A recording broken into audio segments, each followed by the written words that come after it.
Schön, dass ihr da seid und wir zusammen backen können. Heute machen wir das Schweizer Baiser und werden daraus wunderschöne Figuren formen, wie Regenbögen, Einhörner und Lollis. Das Schweizer Baiser eignet sich am besten dafür, weil es beim Backen formstabil bleibt und sich nicht vergrößert und unsere Figürchen auch so erhalten bleiben, wie sie auch geformt haben. Dann kommen wir jetzt zu den Zutaten und dem Zubehör. Wir benötigen als Hauptzutat Eiweiß und Zucker. Ich habe heute ca. 6 Eier benutzt und daraus ca. 170 Gramm Eiweiß gewonnen. Dazu brauchen wir die doppelte Menge Zucker. Das sind dann jetzt ca. 340 Gramm. Weil wir heute bunte Förmchen machen werden, benötigen wir auch Farben.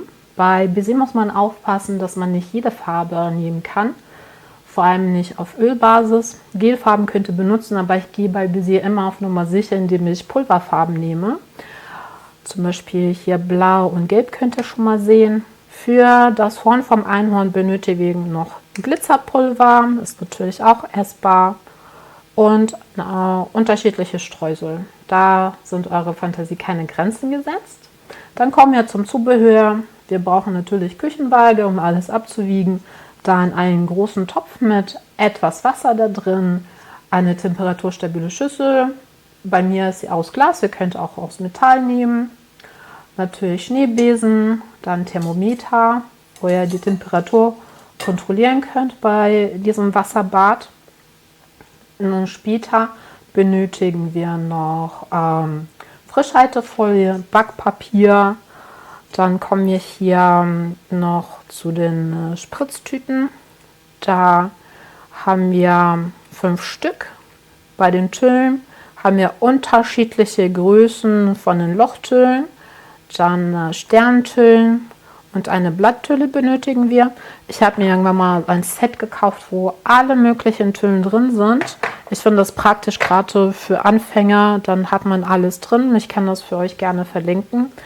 Und ich benutze super gerne Adapter bei den Spritztüllen, weil die könnt ihr dann alle austauschen, wenn ihr was anderes benutzen wollt. Das ist super praktisch. Genau. Und später, nach dem Backen, werden die Einhörner noch angemalt. Da brauchen wir 3 Pinsel und ein paar Tröpfchen Alkohol dazu. Zum Beispiel für das Glitzerpulver, um das anzurühren. Und ganz zum Schluss benutze ich gerne Verpackungen für Cake Pops. Genau, und ein paar Schüsselchen braucht ihr halt auch noch dazu. Jetzt werden wir das Eiweiß über dem Wasserbad in die Schüssel geben und sofort den Zucker dazu.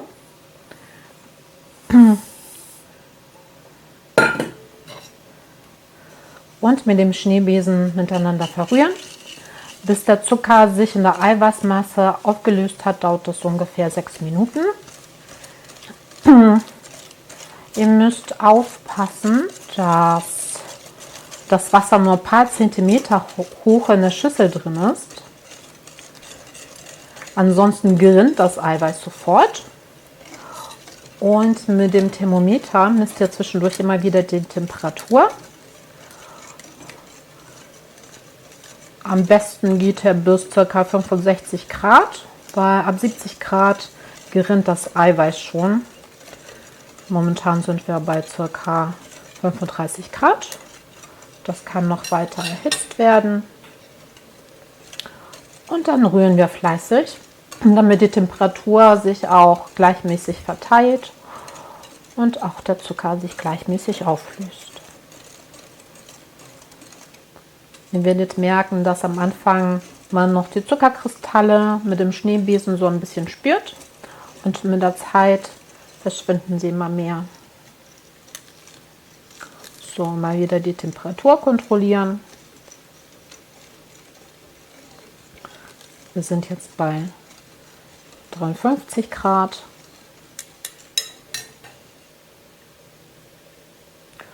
So, und ihr merkt, dass ihr fertig seid, wenn ihr die Finger reintupft und zwischen den Fingern sich gar keine Kristalle mehr erfüllen lassen, dann hat sich der Zucker aufgelöst. Dann seid ihr mit diesem Schritt fertig.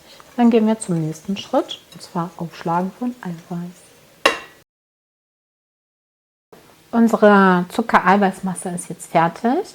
Dann werden wir aus dieser Schüssel in die Metallschüssel vom Rührgerät umfüllen, damit das bei der Raumtemperatur aufgeschlagen wird. Oder wenn ihr Handmixer habt, würde ich auf jeden Fall die Schüssel wechseln, damit sie nicht so heiß ist. Dann starten wir schon mal mit dem Umfüllen.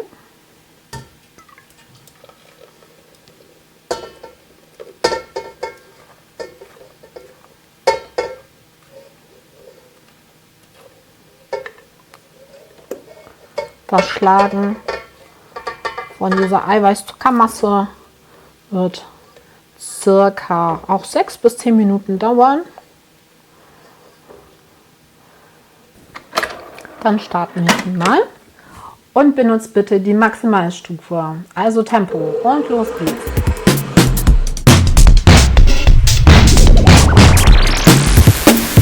Die Masse ist jetzt steif geschlagen, in diesem Fall sogar nach 5 Minuten.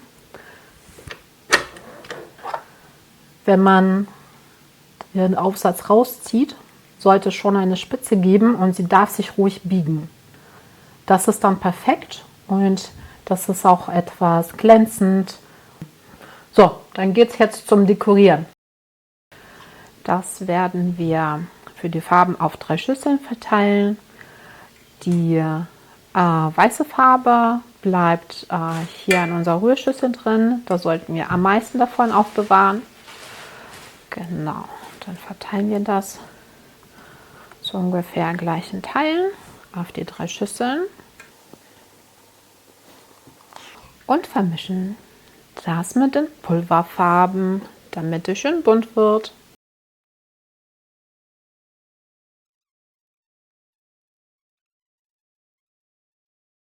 Das haben wir ungefähr gleich aufgeteilt.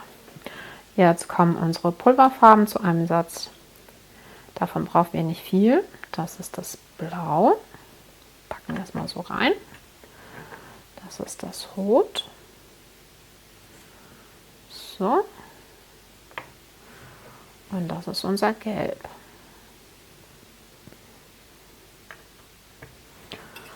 Und das verrühren wir zu einer bunten Masse. Falls es für euch zu blass sein sollte, dann könntet ihr noch Pulver nachlegen.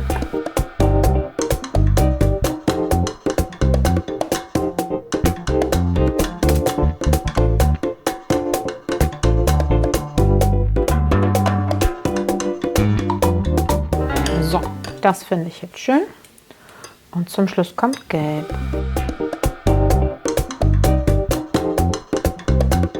Und fertig. So, unsere Farben sind angerührt. Jetzt wollen wir unsere Tüten befüllen mit unserer bunten Creme. Wir brauchen 5 Tüten, 5 Adapter. Dann für das Einhorn benötigen wir eine Lochtülle dünn, dann eine Blatttülle klein, eine große Lochtülle und so eine mittlere Sterntülle. Für die anderen Figürchen habe ich jetzt mehrere Lochtüllen ausgewählt, eine größere Sterntülle. Und damit wir aus diesen 3 Farben unsere bunte Tüte machen können, habe ich erstmal größere Tüllen ausgesucht, damit wir diese bunte Tüte befüllen können. Genau, ich mache das so, dass ich die Spitze der Tüte hier anschneide.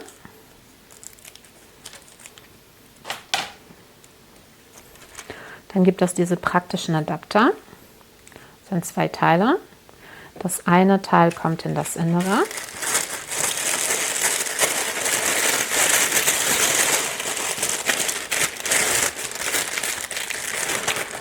Dann nehmen wir mal diese große Lochtülle für das Einhorn. Da kommt jetzt weiße Farbe rein und das wird dann daraus der Körper des Einhorns geformt. Ich packe das in so ein Glas rein.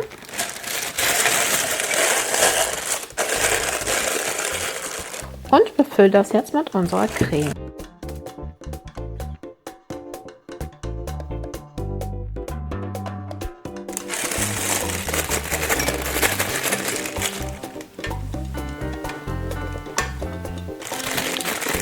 Dazu brauchen wir ein tieferes Behältnis. Die Tüte wird ziemlich voll sein.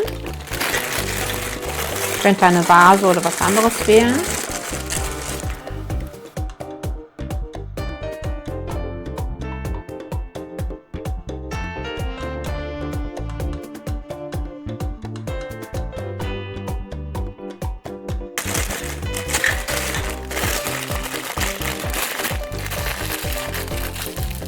Mal kurz die Creme weiterdrücken. So, jetzt haben wir unsere erste Tüte fertig. Jetzt befüllen wir die 3 weitere Farben.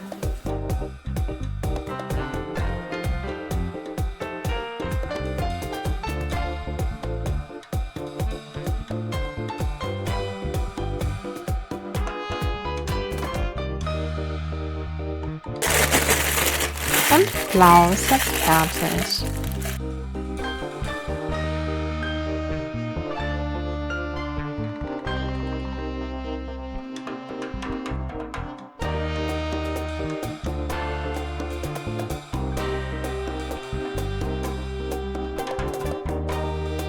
So. Rot ist jetzt auch fertig.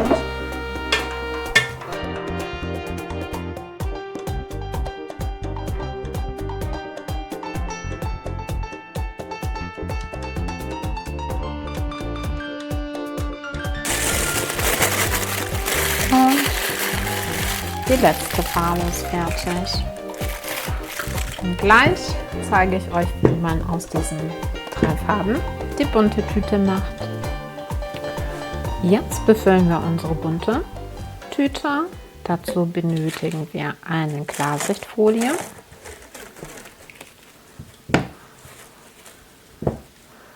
Wir schneiden einen Bereich aus, der ungefähr so tief ist wie unsere Tüte.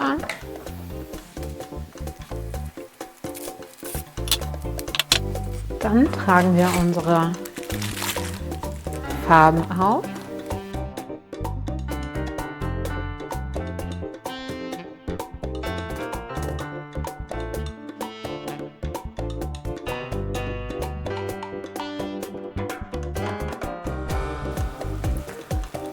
Das klappen wir schön ein.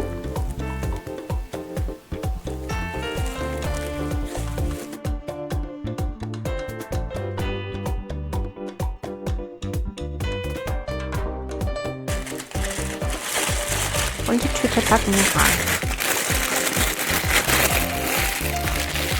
So.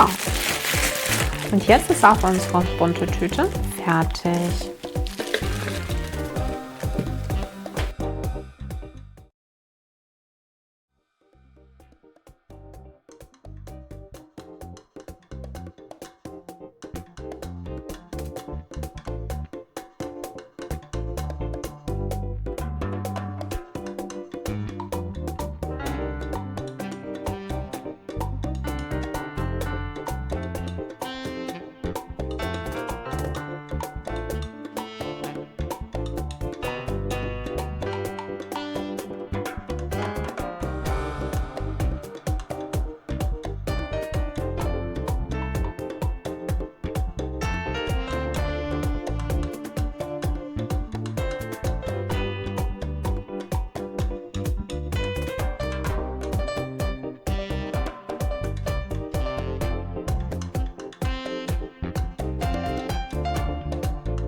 Hier habe ich meine Assistentin, die mir dabei hilft, die bunte Streusel auf die Einhörner zu machen. So. Ich bin der Kanzassistent. Ich mache hier Die Assistentin, genau. Also bei den Einhörnern schau mal auf die Mähne. So, nicht zu viel. Ja. So. Du kannst ja die Einhörner auf deiner Seite übernehmen und ich mache das hier. So. Genau. Das Gesicht soll am besten frei bleiben. Oh, die sehen aber bunt aus. So. Und fertig. Klasse gemacht. Und es sieht so aus. Sehr bunt.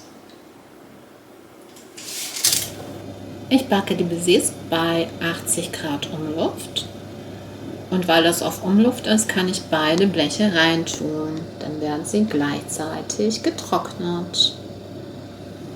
Dann bin ich mal gespannt. Die Baises sind jetzt über Nacht nochmal getrocknet. Und heute malen wir sie an. Manche sind abgebrochen. Zum Beispiel hier das Horn vom Einhorn. Das kann man nämlich mit diesem Zuckerkleber wieder zusammenkleben. So ein paar habe ich hier schon mal vorgearbeitet. Ja, ne? Das gefällt dir, mein Schatz, oder? Also Anna findet sie ganz toll. Sie kann es kaum erwarten, sie zu essen. Und wir werden das Horn hier golden machen. Dann machen wir rosa Wangen und schwarze Augen. Wir benötigen dazu 3 Pinsel. Einmal für das goldene Pulver, einmal ganz feinen Pinsel für die dunklen Augen. Zudem die Farbe Rot und Schwarz. Das sind meine Pulverfarben, die ich mit etwas Alkohol angemischt habe. Alkohol ist besser als Wasser, weil er das Besehen nicht so schnell aufweicht und schnell verdunstet. Das heißt, es bleibt kaum was über nachher auf den Baisers. Dann brauchen wir einen feinen Pinsel, um das Rouge auf den Wangen zu verteilen. Und hier habe ich goldenes Pulver, was ich zusammen mit dem Alkohol angemischt habe. Dann machen wir erstmal die Hörner von den Einhörnern. Wir tunken den Pinsel in Alkohol und Glittergemisch, tupfen zu viel ab und fangen jetzt an anzumalen. Seht ihr? Das ist jetzt golden glänzend. Ne, Annechen? Das gefällt dir. Ja. Sie findet sie ganz toll. Ja, ein Herzen. Ein Herzen, Mama. Im Herzen findest du sie toll. Das ist so schön. Wow.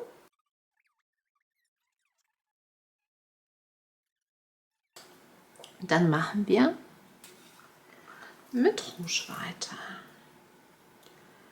Dazu nehmen wir uns Rot, Pulverfarbe, tupfen ein bisschen ab.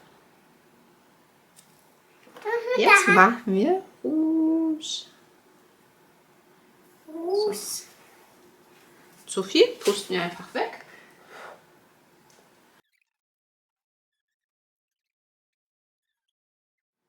So. Unser Rouge ist jetzt fertig. Dann machen wir jetzt die Feinsachen. Zu viel an Farbe einfach abtupfen. Dann fangen wir hier an.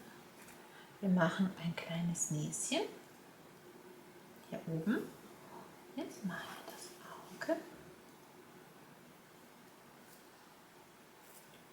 und eine kleine Wimper dazu.